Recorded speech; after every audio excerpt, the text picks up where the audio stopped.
Hello everyone, ಹೇಗಿದ್ದೀರಾ ಎಲ್ಲರೂ? ಈ ದಿನ ನಾವು ಈ ವಿಡಿಯೋದ ಮೂಲಕ ಓದಿದ್ದನ್ನು ಯಾವ ರೀತಿ ನಾವು ನೆನಪಿನಲ್ಲಿ ಇಟ್ಕೋಬೇಕು ಅನ್ನೋದನ್ನು ನೋಡ್ತಾ ಹೋಗೋಣ. ಎಲ್ಲರಿಗೂ ಓದಿದ್ದು ಮರ್ತು ಹೋಗುತ್ತೆ. ನಾವು ಒಂದು ಕಡೆಯಿಂದ ಓದ್ಕೊಳ್ತಾ ಬರ್ತೀವಿ, ಇನ್ನೊಂದು ಕಡೆಯಿಂದ ಅದು ಮರ್ತು ಹೋಗ್ತಾ ಇರುತ್ತೆ.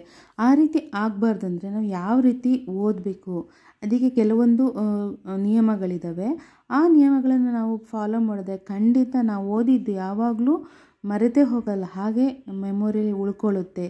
ಅದು ತುಂಬ ಈಸಿಯಾಗಿದೆ, ನಾವು ಅದನ್ನು ಫಾಲೋ ಮಾಡಬೇಕಷ್ಟೇ. ಅದು ಹೇಗೆ ಅಂತ ನಾವು ನೋಡ್ಕೊಳ್ತಾ ಹೋಗೋಣ ಬನ್ನಿ. ಹಾಗೆಯೇ ಇದುವರೆಗೂ ನನ್ನ ಚಾನಲನ್ನು ಯಾರು ಸಬ್ಸ್ಕ್ರೈಬ್ ಆಗದೆ ನೋಡ್ತಾ ಇದ್ದಾರೆ, ಪ್ಲೀಸ್ ಸಬ್ಸ್ಕ್ರೈಬ್ ಮಾಡ್ಕೊಳ್ಳಿ, ಲೈಕ್ ಮಾಡಿ ಮತ್ತು ನಿಮ್ಮ ಫ್ರೆಂಡ್ಸಿಗೂ ಸಹ ಇದನ್ನು ಶೇರ್ ಮಾಡಿ. ಫಸ್ಟ್ ಮೆಥಡು ಗಮನವಿಟ್ಟು ಓದೋದು. ನೀವು ಯಾವುದೇ ಒಂದು ಟಾಪಿಕನ್ನು ತಗೊಂಡಾಗ, ಎಕ್ಸಾಂಪಲ್ ಈಗ GPS ಡೈರಿಗೆ ನೀವು ಓದ್ತಾ ಇದ್ದೀರಿ ಅಂತ ಅಂದ್ಕೊಳ್ಳಿ. ಒಂದು ಉದಾಹರಣೆ ಮೂಲಕ ನಾನು ಹೇಳ್ತಾ ಇದ್ದೀನಿ.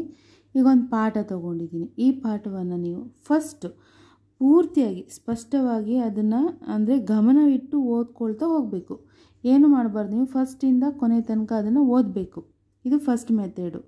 ಓದುವಾಗ ನೀವು ಅದು ಇದು ನೋಡಿಕೊಂಡು, ಟಿ ವಿ ನೋಡಿಕೊಂಡು ಅಥವಾ ಏನಾದರೂ ಸೌಂಡ್ ಬರೋ ಥರ ಇರಬಾರ್ದು. ನಿಶಬ್ದವಾಗಿರಬೇಕು. ನಿಮ್ಮ ಓದುವ ಕೋಣೆ ಒಂದು ಕಡೆ ಕೂತ್ಕೊಂಡು ಪೂರ್ತಿಯಾಗಿ ಒಂದು ಸಲ ಓದೋದು. ಇದು ಮೊದಲನೇ ಮೆಥಡು.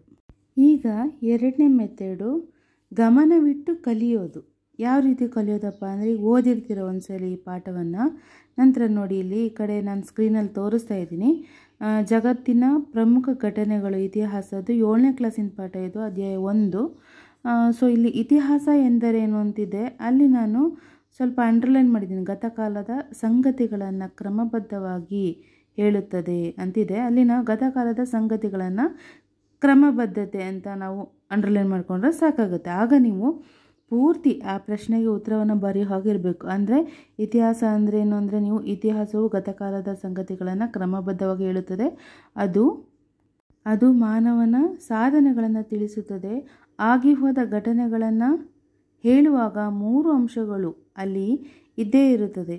ಯಾವುದಂದರೆ, ಯಾವಾಗ ನಡೆಯಿತು, ಎಲ್ಲಿ ನಡೆಯಿತು, ಸಂಬಂಧಪಟ್ಟವರು ಯಾರು ಅಂತ ಇದಿಷ್ಟು ನಿಮಗೆ ನೆನಪಾಗಬೇಕು. ಅದ್ರ ಜೊತೆಗೆ ಒಂದು ಎಕ್ಸಾಂಪಲು ನೆನಪಾಗಬೇಕು. ಕೆಳಗಡೆ ಒಂದು ಬಾಕ್ಸಲ್ಲಿ ಕೊಟ್ಟಿದ್ದಾರೆ, ಜಸ್ಟ್ ನಾನು ತೋರಿಸೋದಕ್ಕೆ ಒಂದು ಫೋಟೋನ ಹಾಕಿದ್ದೀನಿ ಅಷ್ಟೇ. ಅದಕ್ಕೆ ಒಂದು ಉದಾಹರಣೆಯಾಗಿ ಸಾಮಾನ್ಯ ಶಕ 1674ರಲ್ಲಿ ಶಿವಾಜಿಯ ಪಟ್ಟಾಭಿಷೇಕ ರಾಯಗಢದಲ್ಲಾಯಿತು. ಇಲ್ಲಿ ನೋಡಿ, ಯಾವಾಗ, ಎಲ್ಲಿ ಮತ್ತು ಸಂಬಂಧಪಟ್ಟವರು ಯಾರು, ಆ 3 ಅಂಶ ಇದರಲ್ಲಿದೆ. ಇಷ್ಟು ನೀವು ನೆನಪಿಟ್ಕೊಂಡ್ರೆ, ಈಗ ನೀವು 1 ಅಂಕದ ಪ್ರಶ್ನೆ ಕೇಳಿದ್ರೂ ಇತಿಹಾಸ ಎಂದರೇನು ಅಂದರೆ, ನೀವು ಸಿಂಪಲ್ಲಾಗಿ ಇತಿಹಾಸವು ಗತಕಾಲದ ಸಂಗತಿಯನ್ನು ತಿಳಿಸುವಂಥದ್ದು ಅಂತ ಬರಿಬೋದು.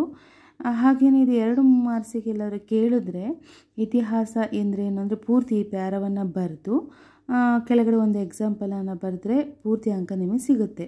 ಹಾಗೆಯೇ ನೆನ್ಪಿಟ್ಕೊಳ್ಳೋದಕ್ಕೆ ನಾನು ಹೇಳ್ದಂಗೆ ಇಲ್ಲಿ ಅಂಡರ್ಲೈನ್ ಮಾಡಿರೋದಂಥದ್ದು ಮಾತ್ರ ನೆನ್ಪಿಟ್ಕೋಬೇಕು. ಗತಕಾಲದ ಸಂಗತಿಗಳ ಕ್ರಮಬದ್ಧತೆ, ಯಾವಾಗ, ಎಲ್ಲಿ, ಸಂಬಂಧಪಟ್ಟವರು. ಒಂದು ಎಕ್ಸಾಂಪಲು ಸಾಮಾನ್ಯ ಶಕ 1674ರಲ್ಲಿ ಶಿವಾಜಿಯ ಪಟ್ಟಾಭಿಷೇಕ ರಾಯಗಢ. ಇಷ್ಟು ನೆನ್ಪಿಟ್ಕೊಂಡ್ರೆ ಈ ಪೂರ್ತಿ ನಿಮಗೆ ಪ್ಯಾರ ನೆನಪಿಗೆ ಬರುತ್ತೆ. ಓಕೆ, ಈ ರೀತಿ ನೀವು ಅಂಡರ್ಲೈನ್ ಮಾಡ್ಕೊಬೇಕು. ಅಂಡರ್ಲೈನ್ ಯಾವ ರೀತಿ ಮಾಡಬೇಕು ಅನ್ನೋದಕ್ಕೆ ನಾನು ಇದನ್ನು ತೋರಿಸಿರೋದು. ಓಕೆ, ಇಲ್ಲಿ ನಮಗೆ 2ನೇ ಸೂತ್ರನೇ ಬಹಳ ಇಂಪಾರ್ಟೆಂಟು. ಇಲ್ಲಿ ಸ್ವಲ್ಪ ಕೆಲಸ ಜಾಸ್ತಿ ಇರುತ್ತೆ. ಮೊದಲನೇ ಸೂತ್ರದಲ್ಲಿ ನಾವು ಗಮನ ಇಟ್ಟು ಓದ್ಕೊಳ್ತಾ ಹೋಗ್ತೀವಿ, ಆಗ ನಮಗೆ ಪೂರ್ತಿ ಹೋಲ್ ಕಾನ್ಸೆಪ್ಟ್ ಏನು ಅನ್ನೋದು ಗೊತ್ತಾಗುತ್ತೆ. ಓಕೆ, 2ನೇದರಲ್ಲಿ ಗಮನವಿಟ್ಟು ಓದುವುದು ಅಥವಾ ಗಮನವಿಟ್ಟು ಕಲಿಯುವುದು ಅಂದ್ರೇ ಈಗ ಅಂಡರ್ಲೈನ್ ಮಾಡ್ಕೊಳ್ಳೋದು. ಇಲ್ಲಿ ಕೆಲಸ ಜಾಸ್ತಿ. ಓಕೆನಾ? ಅಂಡರ್ಲೈನ್ ಮಾಡ್ಕೊಂಡು ನಂತರ 2ನೇ ಕೆಲಸ ಏನಿಲ್ಲ ನೀವು ಮಾಡಬೇಕಾಗಿರೋದು ಅಂದರೆ, ಅದನ್ನು ಆ ಪದವನ್ನು ಅರ್ಥೈಸಿಕೊಳ್ಳೋದು, ಹಾಗೆ ನೆನಪಿನಲ್ಲಿ ಇಟ್ಕೊಳ್ಳೋದು. ಈಗ ನೀವು ಏನು ಅಂಡರ್ಲೈನ್ ಮಾಡಿದಿರೋ ಅದನ್ನು, ಆ ಶಬ್ದಗಳನ್ನು ಓದಿ ಅರ್ಥ ಮಾಡಿಕೊಂಡು ನೆನಪಿನಲ್ಲಿ ಇಟ್ಕೊಳ್ಳೋದು.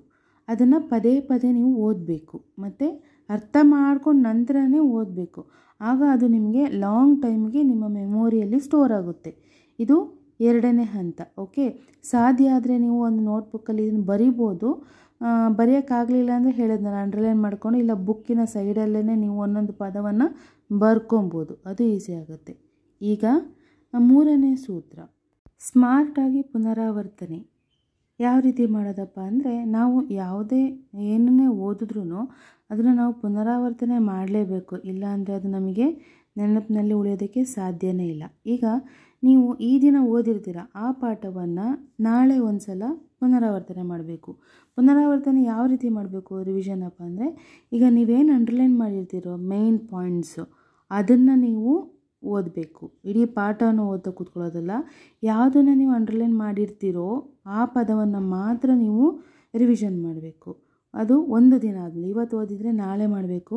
ಅದಾದ ನಂತರ 3 ದಿನ ಆದಮೇಲೆ ಇನ್ನೊಂದು ಸತಿ ಪುನರಾವರ್ತನೆ ಮಾಡಬೇಕು. ಅದಾದ ನಂತರ 1 ವೀಕ್ ಆದಮೇಲೆ ಮತ್ತೆ ಅದೇ ಪದಗಳನ್ನು ಪುನರಾವರ್ತನೆ ಮಾಡಬೇಕು. ಮತ್ತು 15 ದಿನಗಳಿಗೆ ಆದಮೇಲೆ ಒಂದ್ಸಲಿ ಪುನರಾವರ್ತನೆ ಮಾಡಬೇಕು. ಅದಾದ ನಂತರ ಲಾಸ್ಟಿಗೆ 1 ಮಂತ್ ಆದಮೇಲೆ ಒಂದು ಸತಿ ಪುನರಾವರ್ತನೆ ಮಾಡಬೇಕು. ಇಷ್ಟು ಮಾಡಿದ್ರೆ ನೀವು ಪೂರ್ತಿಯಾಗಿ ನಿಮಗೆ ಅದು ನೆನಪು ಉಳ್ಕೊಳ್ಳುತ್ತೆ. ಫಸ್ಟು 1 ದಿನದ ನಂತರ, 3 ದಿನ ಆದ ನಂತರ, 7 ದಿನದ ನಂತರ, 15 ದಿನದ ನಂತರ ಮತ್ತು 1 ಮಂತ್ ನಂತರ. ಇಷ್ಟು ರಿವಿಷನ್ ಮಾಡಿದ್ರೆ ಅದು ನಿಮಗೆ ಮರೆಯೋದಕ್ಕೆ ಸಾಧ್ಯನೇ ಇಲ್ಲ. ಎಲ್ಲ ಹಾಗೇ ಉಳ್ಕೊಳ್ಳುತ್ತೆ. ಇದು ನಾವು ಸ್ಮಾರ್ಟಾಗಿ ಮಾಡುವಂಥ ಪುನರಾವರ್ತನೆ ಅಂದರೆ ಕೆಲವರು ಮಾಡ್ತಾರೆ ಮತ್ತು ಫಸ್ಟಿಂದ ಪಾಠ ಓದ್ತಾರೆ. ಆ ರೀತಿ ಮಾಡಬಾರ್ದು. ಯಾವುದನ್ನು ನಾವು ಅಂಡರ್ಲೈನ್ ಮಾಡಿರ್ತೀವೋ ಅವುಗಳನ್ನು ಮಾತ್ರ ಮಾಡಬೇಕು. ಅದಕ್ಕೆ ನಾನು ಹೇಳಿದ್ದು 2ನೇ ಸೂತ್ರ ಬಹಳ ಇಂಪಾರ್ಟೆಂಟ್. ಅಲ್ಲಿ ನಮಗೆ ಕೆಲಸ ಜಾಸ್ತಿ ಇರುತ್ತೆ. ಅಲ್ಲಿ ನಾವು ಸ್ವಲ್ಪ ಹಾರ್ಡ್ ವರ್ಕ್ ಮಾಡಿದ್ರೆ ನಮ್ಮ ನೆಕ್ಸ್ಟ್ ಸ್ಟೆಪ್ ಈಸಿ ಆಗಿಬಿಡುತ್ತೆ. ಅಷ್ಟೇ. ಫಸ್ಟ್ ಸ್ಟೆಪ್ ಓದೋದು, 2ನೇ ಸ್ಟೆಪ್ಪಲ್ಲಿ ಏನೇನು ಮಾಡೋದು ಅಂತ ಹೇಳಿದ್ದೀನಿ. 3ನೇ ಸ್ಟೆಪ್ ನಿಮ್ಗೆ ಗೊತ್ತಾಯಿತು. ಈಗ ಕೊನೆಯದಾಗಿ 4ನೇ ಸೂತ್ರ ಅಂದರೆ ಅಥವಾ 4ನೇ ಹಂತ. ಇದು ತುಂಬ ಮುಖ್ಯವಾಗುತ್ತೆ. ನಮಗೆ ಸರಿಯಾದ ಆಹಾರ ಕ್ರಮ ಬೇಕು ಮತ್ತು ನಿದ್ದೆ. ಇವೆರಡು ಕರೆಕ್ಟಾಗಿ ಆಗಿಲ್ಲ ಅಂದರೆ ನೀವೇನು ಓದಿದ್ರೂ ಅಷ್ಟೇ, ನಮ್ಮ ದೇಹಕ್ಕೆ ರೆಸ್ಟ್ ಬೇಕು. ಆರಾಮಾಗಿ ನಾವು ಮಿನಿಮಮ್ ಅಂದ್ರೂ ಒಂದು 6 ಗಂಟೆ ನಿದ್ದೆ ಮಾಡಲೇಬೇಕು. ಕಂಪ್ಲೀಟಾಗಿ ಆರಾಮಾಗಿ ನಿದ್ದೆ ಮಾಡಬೇಕು. ನಿದ್ದೆಗೆಟ್ಟೆಲ್ಲ ಓದಬಾರ್ದು. ನೀವು ಎಷ್ಟು ಓದಿದ್ರೂ ನಿದ್ದೆ ಕೊಡಲೇಬೇಕು. ನಿದ್ದೆ ಕೊಟ್ಟರೆ ನೆಕ್ಸ್ಟ್ ನಾವು ಓದಿದ್ದು ನಮಗೆ ಚೆನ್ನಾಗಿ ಅರ್ಥ ಆಗೋದು ಮತ್ತು ನೆನಪಿನಲ್ಲಿ ಉಳ್ಕೊಳ್ಳೋದು. ಇಲ್ಲ ಅಂದರೆ ನಿದ್ದೆ ಮಂಪರಲ್ಲಿ ಓದಿರೋದು ಅರ್ಥನೂ ಆಗೋದಿಲ್ಲ ಅಲ್ವಾ. ಅದ್ರ ಜೊತೆಗೆ ಒಳ್ಳೆಯ ಆಹಾರ, ಎಲ್ಲ ಪ್ರೋಟೀನ್ ಇರುವಂಥದ್ದು ನಿಮಗೆ ಗೊತ್ತಿರುತ್ತೆ. ಒಳ್ಳೆ ಫುಡ್ನ ನೀವು ತಗೋಬೇಕು. ಹಾಗೆಯೇ ರಾತ್ರಿ ಊಟ ಮಾಡೋದು ನಾವು ಸ್ವಲ್ಪ ಕಡಿಮೆ, ಅಂದರೆ 3/4 ಭಾಗ ಅಷ್ಟೇ ಊಟ ಮಾಡಬೇಕು. ಹೊಟ್ಟೆ ಪೂರ್ತಿ ಊಟ ಮಾಡಿದ್ರೆ ಆಯಾಸ ಆಗುತ್ತೆ, ನಿದ್ದೆ ಬರುತ್ತೆ, ಓದೋದಕ್ಕಾಗಲ್ಲ ಅಲ್ವಾ. ಅದಕ್ಕೆ ನಾವು 3/4 ಭಾಗ ಅಷ್ಟೇ ತಿಂದು ಆರಾಮಾಗಿ ನಿದ್ದೆ ಮಾಡಿ ಬೆಳಿಗ್ಗೆ ಫ್ರೆಶ್ ಆಗಿ ಎದ್ದು ಓದಬೇಕು. ಓಕೆ, ಇದು 4ನೇ ಹಂತ. ಇದು ಮೇಯ್ನು, ತುಂಬ ಇಂಪಾರ್ಟೆಂಟ್. ಇದನ್ನು ಫಾಲೋ ಮಾಡಲೇಬೇಕು ನೀವು. ಮೇಲ್ಗಡೆ ಅಷ್ಟು ಸಕ್ಸಸ್ ಆಗಬೇಕಂದ್ರೆ 4ನೇ ಹಂತ ನೀವು ಫಾಲೋ ಮಾಡಬೇಕು. ಓಕೆ, ನೋಡಿದ್ರಲ್ಲ ಫ್ರೆಂಡ್ಸ್, ಈ ರೀತಿಯಾಗಿ ನಾವು 4 ಸೂತ್ರಗಳನ್ನು ಫಾಲೋ ಮಾಡಿ ಓದಿದ್ದನ್ನು ನೆನಪಿಟ್ಕೋಬೋದು. ಹಾಗೆಯೇ ಮುಂದಿನ ಒಂದು ವಿಡಿಯೋದಲ್ಲಿ ನಾನು ವಿವರಣಾತ್ಮಕ ಪ್ರಶ್ನೋತ್ತರಗಳನ್ನು ಯಾವ ರೀತಿ ಪಾಯಿಂಟ್ಸ್ ವೈಸ್ ಚಿಕ್ಕ ಚಿಕ್ಕ ಒಂದು ಶಬ್ದಗಳನ್ನು ಎತ್ತಿಡ್ಕೊಂಡು ಅದನ್ನು ನೆನಪಿಟ್ಕೊಳ್ಬೋದು ಅನ್ನೋದನ್ನು ನಾನು ನಿಮಗೆ ತಿಳಿಸ್ತಾ ಹೋಗ್ತೀನಿ. ಈಸಿಯಾಗಿ ನಮ್ಮ ತಲೆಯಲ್ಲಿ ಉಳಿಯೋ ಥರ ಯಾವ ರೀತಿ ನಾವು ಓದ್ಬೋದು ಲಾಂಗ್ ಕ್ವಶನ್ ಆನ್ಸರ್ಸ್ನ, ಅದನ್ನು ನಿಮಗೆ ತಿಳಿಸ್ತಾ ಹೋಗ್ತೀನಿ. ಅದು ಸಹ ತುಂಬ ಉಪಯುಕ್ತ ಆಗುತ್ತೆ. ಮತ್ತು GPSTRಗೆ ಸಂಬಂಧಪಟ್ಟಂಗೆ ನನ್ನ ಚಾನಲ್ನಲ್ಲಿ ಆಲ್ರೆಡಿ ವಿಡಿಯೋಗಳನ್ನು ಅಪ್ಲೋಡ್ ಮಾಡ್ತಾ ಇದ್ದೀನಿ ಲೆಸನ್ ವೈಸು.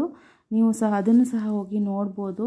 ನಾನು ಇದೇ ಥರ ಮುಂದೇನು ವಿಡಿಯೋಗಳನ್ನು ಹಾಕ್ತೀನಿ. ಇದೇ ಥರ ನನಗೆ ಸಪೋರ್ಟ್ ಮಾಡಿ. ಸೊ ಈ ಒಂದು ಓದಿನ ಮೆಥಡ್ ನನ್ನ ಒಂದು ಅನುಭವ. ನಾನು ಈ ರೀತಿ ಮಾಡಿದ್ದಕ್ಕೆ ನನಗೆ ಓದಿದ್ದು ನೆನಪಿನಲ್ಲಿ ಉಳ್ಕೊಳ್ತಾ ಇದೆ. ತುಂಬ ಸಲ ಮರ್ತೋಗ್ತಿತ್ತು. ನಾನು ಈ ಮೆಥಡನ್ನು ಫಾಲೋ ಮಾಡಿದೆ. ಸೊ ಇದು ಸಕ್ಸಸ್ ಆಯಿತು. ಅದಕ್ಕೋಸ್ಕರ ನಾನು ನಿಮ್ಮ ಜೊತೆಗೂ ಸಹ ಶೇರ್ ಮಾಡ್ಕೊಂಡಿದ್ದೀನಿ. ನಿಮಗಿದು ಓಕೆ ಅನಿಸಿದ್ರೆ, ಸರಿಯಾಗಿದೆ, ಫಾಲೋ ಮಾಡಿ ನೋಡಿ. ಸಕ್ಸಸ್ ಆದರೆ ನನಗೆ ಕಮೆಂಟ್ ಮೂಲಕ ತಿಳಿಸಿ ಯೂಸ್ ಆಯಿತು ಅಂತ. ನಾನು ಸಹ ಖುಷಿ ಪಡ್ತೀನಿ. ಹಾಗಾದರೆ ಸಿಗೋಣ ಮುಂದಿನ ಒಂದು ವಿಡಿಯೋದ ಮೂಲಕ. ಅಲ್ಲಿವರೆಗೂ ಥ್ಯಾಂಕ್ ಯು. ಬಾಯ್.